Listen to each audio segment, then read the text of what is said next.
I think in the global context, what the kidney world is excited about is that the kidney health resolution has been adopted by the World Health Organization. So all of us are now coming together as a global community to work towards a spectrum of kidney care, all the way from prevention right the way through to kidney replacement therapy, conservative care. And within this context, the three main activities of the Ethics Committee of the ERA, I think, fit very well within the mandate of this resolution. The first is we've published a single paper already about the ethical obligations and ethical considerations about nephrology input in humanitarian action. And as we know, there's a lot that the ERA has been involved with recently in Ukraine, in Gaza, and now there's the Three Society initiative with ASN, ISN, ERA to try to bring together the world in terms of disaster relief. And so we feel that itemizing all these ethical concerns and considerations can really improve the quality and how we all engage with each other and with the global community in these humanitarian actions, which are extremely important to support people living with kidney disease or at risk of kidney disease in these very precarious environments. Second project, which is also very, very relevant, especially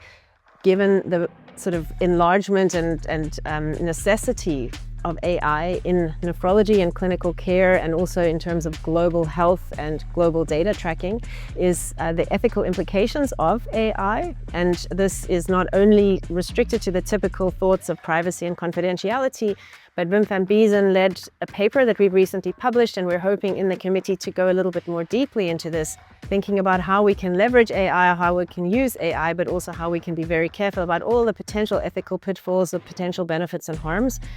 in research and in sort of public health and national health data collection. And then the third important issue, which is increasingly gaining